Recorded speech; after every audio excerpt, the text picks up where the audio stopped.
Hello అండి, నమస్తే. నా పేరు స్వర్ణ. Welcome back to my channel Sandy Sunny vlogs. ఛానల్కి కొత్తగా వచ్చినట్లయితే మరిన్ని మంచి అప్డేట్స్ కోసం వెంటనే సబ్స్క్రైబ్ చేసుకొని పక్కనే ఉన్న బెల్ ఐకాన్ని కూడా క్లిక్ చేసుకోండి. ఈరోజు మనం ఎగ్లెస్ బనానా కేక్ని ఎలా తయారు చేసుకోవాలో చూద్దాం. చాలా సింపుల్గా ఇంట్లోనే ఉన్న ఇంగ్రీడియంట్స్తోనే చాలా క్విక్గా చేసుకోవచ్చు. ఓవెన్ లేకుండా కుక్కర్లో ఎలా తయారు చేసుకోవాలో చిన్న టిప్స్తో నేను మీకు షేర్ చేశాను. వీడియోని చివరి వరకు చూడండి. ఇంకెందుకు ఆలస్యం, వెంటనే మనము రెసిపీలోకి వెళ్ళిపోదాం. కేక్ కోసం ముందుగా స్టవ్ పైన ఒక కుక్కర్ని ఉంచి దాన్ని ప్రీహీట్ చేసుకోవాలి. దానికోసం మంటని మీడియం ఫ్లేమ్లో ఉంచి కుక్కర్ పైన ఒకటి మూత పెట్టేసి ఒక 10 to 15 మినిట్స్ ప్రీహీట్ చేసుకోవాలి. ఇప్పుడు బ్యాటర్ని కలుపుకుందాం. దానికోసం 2 బాగా మగ్గిన అరటి పళ్ళని తీసుకున్నాను. అలానే ఒక కప్పు షుగర్, అందులోకి కొద్దిగా దాల్చిన చెక్కను వేసి ఇలా పౌడర్ చేసుకోవాలి. అలానే కొన్ని డ్రై ఫ్రూట్స్ని ఇలా పౌడర్ చేసుకొని పక్కన ఉంచుకోవాలి. ఇప్పుడు అరటి పళ్ళని ఇలా మ్యాష్ చేసుకోవాలి. దీనికోసం మరీ ఎక్కువగా మగ్గిన అరటి పళ్ళని తీసుకోకూడదు. పైన స్కిన్ కొంచెం కలర్ చేంజ్ అయి ఉంటే చాలు. వాటిని తీసుకొని ఇలా మ్యాష్ చేసుకోవాలి. ఎగ్లెస్ కేక్స్కి వెనీలా ఎసెన్స్ వేయాల్సిన అవసరం లేదండి. కొద్దిగా దాల్చిన చెక్క పౌడర్ వేసుకుంటే మనకి ఫ్లేవర్ అడ్జస్ట్ అయిపోతుంది. తర్వాత ఇందులోకి మనము పొడి చేసి పెట్టుకున్న పంచదారను కూడా వేసుకోవాలి. పంచదార వేశాక చక్కగా అంతా మిక్స్ అయ్యేటట్లు కలుపుకొని తర్వాత ఇందులోకి 1/2 కప్పు దాకా నూనెను వేసుకోవాలి. నేను ఇక్కడ సన్ఫ్లవర్ ఆయిల్ యూస్ చేస్తున్నాను. మీకు ఇష్టమైతే ఇందులోకి నెయ్యి కానీ బటర్ కానీ యూస్ చేయొచ్చు. బటర్ యూస్ చేసేటట్లుంటే పూర్తిగా రూమ్ టెంపరేచర్ ఉండేటట్లు చూసుకోండి. కేక్స్ చేసేటప్పుడు మనము అన్ని ఇంగ్రీడియంట్స్ని మనము రూమ్ టెంపరేచర్కి వచ్చాకనే యూస్ చేయాలి. అలా అయితేనే మనకి కేక్ అన్నది పర్ఫెక్ట్గా వస్తుంది. ఇలా కలుపుకుంటూ షుగర్ మొత్తం బాగా మెల్ట్ అయ్యేటట్లు కలుపుకోవాలి.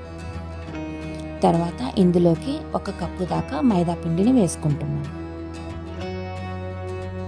ఇక్కడ మైదా ప్లేస్లో మీరు గోధుమ పిండి కూడా యూస్ చేసుకోవచ్చు. అలానే 1 teaspoon baking soda, 1 teaspoon baking పౌడర్ని వేసుకోవాలి. అలానే మనం పౌడర్ చేసి ఉంచుకున్న డ్రై ఫ్రూట్స్ని కూడా వేసుకోవాలి. నేను ఇక్కడ కొద్దిగా బాదాము, కొద్దిగా కాజూస్ తీసుకున్నాను. రెండింటిని కోర్సుగా గ్రైండ్ చేసుకున్నాను. ఇప్పుడు ఇవన్నీ బాగా కలిసేటట్లు కలుపుకోవాలి. కేక్ బ్యాటర్ ఎప్పుడు ఒకే డైరెక్షన్లోనే కలుపుకోవాలి. బ్యాటర్ కన్సిస్టెన్సీ ఇలానే ఉండాలండి. మీకు కనుక కొంచెం ఒకవేళ లూజ్ అయ్యింది అనిపిస్తే కొద్దిగా మైదానే యాడ్ చేసుకోండి. ఒకవేళ బ్యాటర్ కొంచెం థిక్ అయ్యింది అనిపించిందంటే కొంచెం పాలు యాడ్ చేసుకొని ఇలా ఒకే డైరెక్షన్లోనే కలుపుకోండి. ఇది చాలా సింపుల్గా చేసుకోవచ్చండి. బిగినర్స్ లేదంటే చిన్నపిల్లలు కూడా చేసుకోవచ్చు. ఇప్పుడు ఇలా ఒక బౌల్ తీసుకొని అందులోకి నెయ్యి అప్లై చేసుకొని తర్వాత పైన కొద్దిగా మైదాని డస్టింగ్ చేసుకున్నాను. ఇప్పుడు మనము ప్రిపేర్ చేసి ఉంచుకున్న బ్యాటర్ అంతా ఇందులోకి వేసుకోవాలి.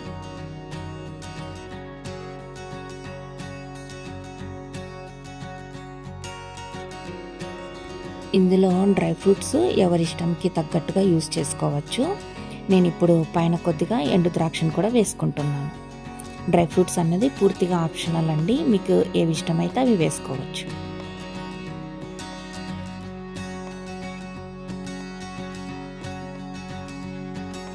ఇప్పుడు ఈ బౌల్ని మనము ప్రీహీట్ చేసి ఉంచుకున్న కుక్కర్లోకి పెట్టేసుకోవాలి.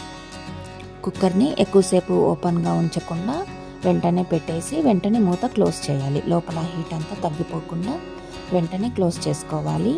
మనము బౌల్ని పెట్టేయగానే మంటని సిమ్లో ఉంచి 45 to 50 మినిట్స్ వరకు పూర్తిగా లో ఫ్లేమ్లో మనము కుక్ చేసుకోవాలి. 45 మినిట్స్ దగ్గర ఒకసారి చెక్ చేసుకోండి. ఒకవేళ అవ్వకపోతే ఇంకొక 5 మినిట్స్ ఎక్స్ట్రా పెట్టండి. నేను ఇక్కడ 45 మినిట్స్ అప్పుడు చెక్ చేశాను. నాకు ఇక్కడ కేక్ అన్నది పర్ఫెక్ట్గా రెడీ అయ్యింది. పూర్తిగా చల్లారాక డిమౌల్డ్ చేసుకుంటే ఇలా వచ్చింది. చూడండి ఎంత సాఫ్ట్గా వచ్చిందో.